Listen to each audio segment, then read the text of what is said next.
James, how's it going, man? Thank you so much for doing this today. Adam, thank you for having me, man. This is great. Of course, I'm really excited. Actually, before we kick off with the interview here, I know you're a fellow Italian, aren't you? Indeed. You too, my friend? Of course, I'm Calabrese. Oh, Where you from? Calabrese, Nalbadan, How Nalbadan. about Hey, oh, the best pizza, man. yes, exactly. Exactly. You That's look awesome. Italian, dude. I saw, I'm like, that man looks Italian. I know my I think it's fellow. the Luigi mustache. I don't know that. Yeah, I don't know. yeah, I got it too, dude. Maybe because I'm also 5'5". Who knows, right? Oh my Where you God. from originally? Where are Uh, you, uh, New York? no, I'm from actually Toronto, Canada. Big Oh, Italian population here. I love it. I love Toronto, man. One of my favorites. Next time you come out, we gotta grab a bite or a coffee or something. Would love to Absolutely, dude. meet you, Yeah. man. Have you been to Awesome. Yoso's, dude? One of my favorite restaurants Yeah, up you there. also, of course, yeah, the best seafood, man. Best seafood and Best seafood. great pasta too. I took my fiance there for it was like our 5 year anniversary or something, like 3 years ago. It was amazing. Amazing, dude. I was just up there shooting something. Well, I was producing something, but I immediately went back to because I lived there for about a year. I did like three projects in a row, Yeah. and I just fell in love with Toronto. And Yoso's was up go-to place, and I was so happy that it was still there. But that was 15 years ago, so it's a wonderful place. Anyway, All the one day we'll meet at Yoso's, my friend. Yes. Thank you so much, man. Yeah, well, it's a pleasure to talk to you today, and congratulations with The Home. What a film, man. Oh, I gotta say, I love horror films, and I love Pete Davidson. You put two and two together, and I love your work too. So I Thank think you, man. it was amazing. And I actually want to first off say that I'm a big fan of like psychological horror films, like for Mm, example, Hereditary, Midsummer. Those are two of my favorites. I But I love those also too. love gory films like the Saw or Terrifier franchise. You can see that this film it walks that fine line, the two genres very well. But Absolutely. was that a challenge for you? Because I know sometimes when a movie tries to do both, something can get lost along the way. But in this case, it really feels like both sides land. So can you talk a little bit about that? Oh, dang, man, it's a great thing to notice.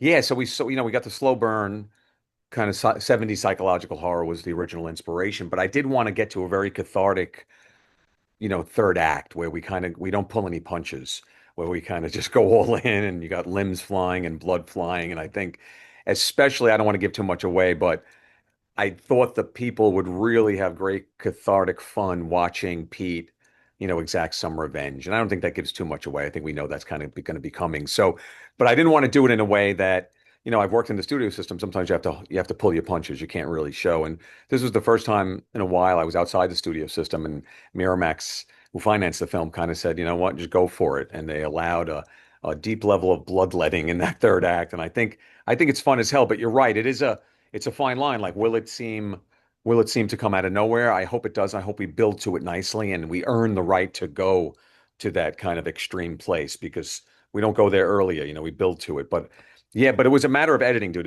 That's where editing is such a key component to this, I think, is maintaining a nice balance and build so that it feels earned and not just abrupt. For sure. And I know you also mentioned Pete Davidson and him, you, and your co-writer Adam. You guys are all from Staten Island, Yep. and I also read that you wrote this script with Pete in mind. So his performance in this, by the way, it's like as you talked about before, it's very serious, and I think people will be pleasantly surprised when they see a different side of him, Yeah. especially since he comes from a world of comedy. But what did you see in him early on that made you believe he could bring this character to life the way he did? Great question, man. Yeah, so yeah, I knew Pete, which is interesting. I used to hang out at a place called Nucci's South. It was an Italian restaurant on Staten Island, and I would sometimes have the Purge party. I think all the Purge parties were all there, but this was the first Purge, meaning number one, not four, which is called the first Purge. So Purge one, I was having like a post, not post, like it had already opened, so it was a week into the thing because we didn't expect it to open, so we were having like a late celebratory party, and Pete. This was before he was Pete Davidson, obviously, meaning the Pete Davidson. We know he was a busboy at Nucci's, and he came over to me and he said, "Oh, I'm a big fan of the movie. I saw it the other night." And he knew my writing from like Negotiator and Assault on Precinct 13. So we just spoke. He was a young guy, wanted to be an actor, comedian, and we became friends. I kind of knew his dad. I knew his dad before his dad passed away a little bit. And so I was, meaning I'm much older than Pete. So, it was a friendship, but more of like I was the older brother to him in a way. But we stayed in touch for years, just saying, maybe we'll work together. He would ask me for advice. I'd ask him for advice about, if I was ever writing a comedy, which was very rare. But we did actually start writing a comedy right before COVID hit, but there's a whole other story. And I knew there was something in Pete. Back to your original question, Adam, is I knew there was he was a very soulful young man. He wasn't just the character from SNL that everyone knows. I knew him as this very soulful man who went through a lot in his life. So when we conceived of Max, Adam and I, the character of Max, Max had, gone through trauma in his youth. He was processing the trauma through art, graffiti. And I always looked at Pete that way, that Pete experienced this terrible thing in his youth, and here he grew up into this artist, this comedian. He writes beautifully, Pete. And so I saw some parallels, so I knew he could do it. I just felt it in my soul, and I saw a little bit more of it in King of Staten Island. I started seeing that come out, and then there was some skeptics on the money side, but I think when they saw the first dailies, he's so nuanced his performance. He doesn't overact. He's incredibly natural that they felt very comfortable. And so I just my instinct, knowing him as a human, told me he could do it. I think. He talked about it too on Jimmy Fallon that he had to do this stunt with his eyeball or something like that. Can you Yeah. talk a bit about Yeah. that? Yeah, he so it was a crazy day, dude. So I always wanted to do it, but he was very nervous. So I'm like, oh, we'll get a stunt guy, we'll get a stunt guy. Then the day came, I'm like, no, you have to do it. And he was very mad at me. Um and but then he's a brave young man because I don't know if I would have done it. Well, I want to say I would have, but I have a fear of eyes. That's why I put it in the movie. I have a fear of touching my eyes, or anyone touching my eyes, I should say.